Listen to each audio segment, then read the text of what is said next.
Iran और Israel के बीच जो तनाव चल रहा है उसकी खबरें तो हम सब देख ही रहे हैं, और इन सब के बीच एक नाम है जो बार बार सामने आ रहा है, हॉर्मुज़ जलडमरू मध्य। तो आखिर ये हॉर्मुज़ है क्या? ये सवाल तो मन में आता ही है ना? कि भाई एक छोटा सा समुद्री रास्ता और पूरी दुनिया की राजनीति और अर्थव्यवस्था पर इतना बड़ा असर कैसे? चलिए आज इसी को डिकोड करते हैं। तो सबसे पहले ये जानते हैं कि हॉर्मुज़ आजकल इतना सुर्खियों में क्यों है, खासकर ईरान इजराइल के इस तनाव के माहौल में। तो देखिए, हॉर्मुज़ जलडमरू मध्य ये मिडिल ईस्ट में एक बहुत ही क्रूशियल सी रूट है। ये फारस की खाड़ी, जिसे पर्शियन गल्फ भी कहते हैं, उससे ओमान की खाड़ी और फिर आगे खुले समंदर से जोड़ता है। और इसी वजह से ये मिडिल ईस्ट के पूरे ट्रेड के लिए आप कह सकते हैं एक लाइफलाइन है। अच्छा, तो अब जरा इसकी ज्योग्राफी पर नजर डालते हैं कि ये असल में दिखता कैसा है। अब ये जो शब्द है ना, जलडमरू मध्य, कभी सोचा है ये आया कहाँ से? देखिए, ये बना है जल और डमरू से। इसकी शेप बिल्कुल एक डमरू जैसी है।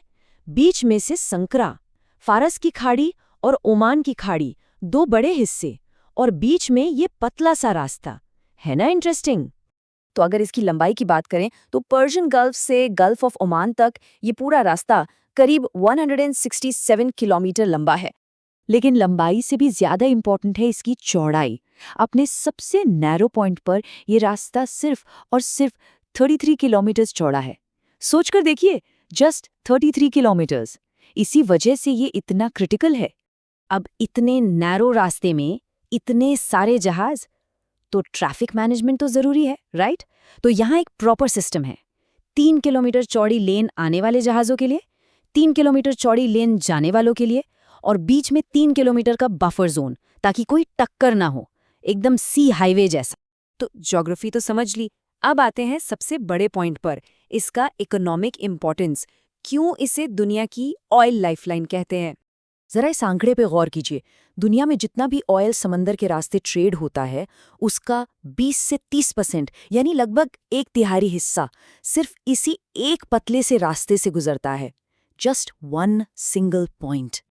और अगर नंबर्स में बात करें तो ये बनता है लगभग 20 मिलियन बैरल्स ऑफ ऑयल हर दिन, यानी 2 करोड़ बैरल तेल रोज इस पतली सी गली से निकलता है।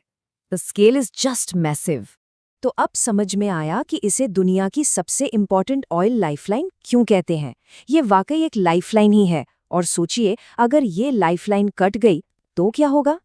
तो सवाल ये है कि इस लाइफलाइन पर निर्भर कौन कौन है।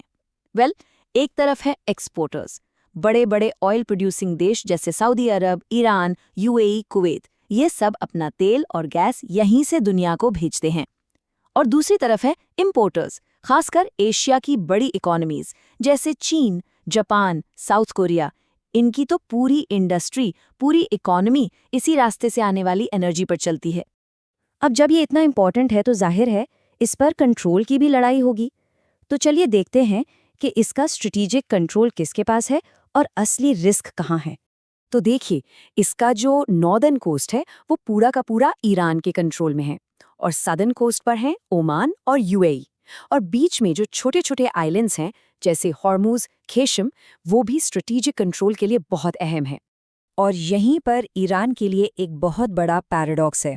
देखिए, ये रास्ता उसकी सबसे बड़ी ताकत भी है और सबसे बड़ी कमजोरी भी। ताकत कैसे? क्योंकि वो जब चाहे इसे बंद करने की धमकी देकर पूरी दुनिया को परेशान कर सकता है। और कमजोरी, क्योंकि ईरान का खुद का 96% ऑयल एक्सपोर्ट, जी हाँ 96%, इसी रास्ते से होता है। तो इसे बंद करना मतलब लिटरली अपने ही पैर पर कुल्हाड़ी मारना। तो अब आते हैं $1 मिलियन क्वेश्चन पर। मान लीजिए किसी भी वजह से ये रास्ता बंद हो जाता है, तो होगा क्या? कुछ वो कहेंगे कि ऑल्टरनेटिव्स तो हैं, यूएई और सऊदी अरब ने कुछ पाइपलाइंस बनाई हैं।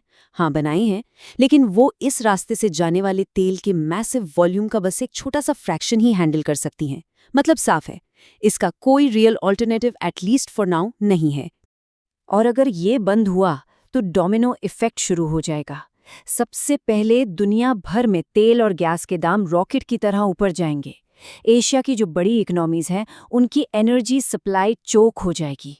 ग्लोबल इकोनॉमी पर बहुत ही बुरा असर पड़ेगा। और जैसा हमने पहले बात की, ईरान की अपनी इकोनॉमी भी कोलैप्स हो जाएगी। तो अब आप समझ गए होंगे कि हॉर्मोज सिर्फ पानी का एक रास्ता नहीं है, ये global energy security, world economy और इंटरनेशनल पॉलिटिक्स, इन सब का एक नर्व सेंटर है, एक फोकल पॉइंट है। और ये पूरी बात हमें एक बहुत बड़े सवाल के साथ छोड़ जाती है। क्या आज के दौर में दुनिया की एनर्जी सिक्योरिटी सिर्फ एक इतने नैरो, इतने वल्नरेबल रास्ते पर डिपेंड कर सकती है?